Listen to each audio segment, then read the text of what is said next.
बहुत स्क्रैचेस पड़ रहे हैं, बट अभी तक कंफर्म नहीं है कि कितनी रिप्लेसमेंट्स मिलेंगी। और OnePlus 15 की बात करूं तो इसमें एज सच कोई भी एंटी रिफ्लेक्टिव कोटिंग या फिर स्क्रीन गार्ड नहीं मिलता, लेकिन OnePlus ने ऑप्शन दिया है कि आप वेबसाइट से जाके एक एंटी रिफ्लेक्टिव टेम्पर्ड ग्लास खरीद सकते हो। ऐसी परफॉर्मेंस कंपेयर करके बताता हूँ। देखो, एक चीज तो आपको पता होगी कि दोनों फोन में सेम प्रोसेसर है, बिल्कुल high and Snapdragon 8 Elite Gen 5, but performance में आपको एक डिफरेंस बताता हूँ जो कि इन फोन्स की रैम में है। मतलब iQOO 15 जो है LPDDR5X अल्ट्रा रैम लेकर आता है, जबकि OnePlus 15 LPDDR5X ultra plus RAM लेके आता है। ऑब्वियसली आपके मन में आ रहा होगा कि भाई इन दोनों रैम में डिफरेंस क्या है। बेसिकली स्पीड का डिफरेंस है। OnePlus 15 की रैम स्पीड ज्यादा है, 10.7 Gbps वर्सेस 9.6 Gbps। और रिसेंटली मैंने Samsung S26 Ultra की लीक वीडियो बनाई थी ना, उसमें भी सेम ही रैम यूज कर रहे हैं Samsung, जो कि OnePlus 15 में। बाकी स्टोरेज भी मैंने कंपेयर कर देखी है, UFS 4.1 है दोनों फोन के अंदर। इनफैक्ट स्पीड भी जो है UFS 4.1 वाली ही आती है दोनों फोन में। और बेंचमार्क्स की बात करें तो Geekbench में जो है OnePlus बेटर परफॉर्म करता है और Antutu में iQOO बेटर परफॉर्म करता है। और जब मैंने 3D Mark का स्ट्रेस टेस्ट रन करा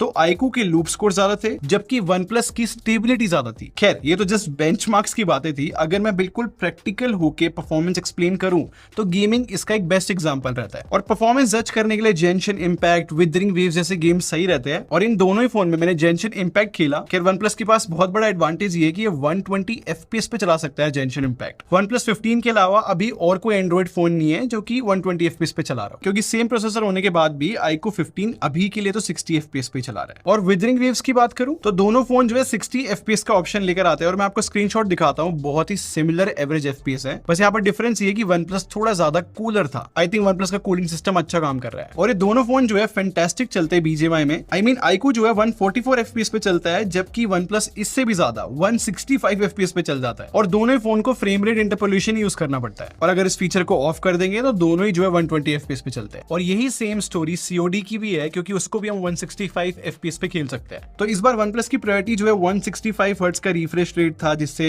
ज्यादा FPS मिल सके। और जैसे कि हमने OnePlus के लॉन्च इवेंट पे देखा था कि वाईफाई चिप को लेके स्पेसिफिकली प्रमोट कर रहे हैं, जिससे गेमर्स को बेटर नेटवर्क मिल सके। और आपको ये भी पता होना चाहिए कि दोनों ही फोन जो है वाईफाई 7 के साथ आते हैं। बस डिफरेंस ये है कि iQOO में जो है Bluetooth 5.4 मिलता है, जबकि OnePlus में Bluetooth 6.0 मिलता है। ऐसे ही डिटेल में अगर हम इन दोनों फोन का बैटरी डिपार्टमेंट कंपेयर करें तो OnePlus जो है 7300 mAh बैटरी के साथ आता है और iQOO जो है 7000 mAh के साथ आता है। तो दोनों फोन की कैपेसिटी में सिर्फ आपको 300 mAh का डिफरेंस लग रहा होगा ना, लेकिन एक और टेक्निकल डिफरेंस है कि OnePlus में जो है डुअल सेल बैटरी मिलती है, जबकि iQOO जो है सिंगल सेल बैटरी के साथ आता है। अब OnePlus में डुअल सेल बैटरी होने का ना एक एडवांटेज है कि लाइक अपने 120 वॉट चार्जर है ना, ये 35 से 36 मिनट्स के अराउंड चार्ज हो जाता है, जबकि iQOO 15 जो है अपने 100 वॉट चार्जर से 1 आवर 5 मिनट लगाता है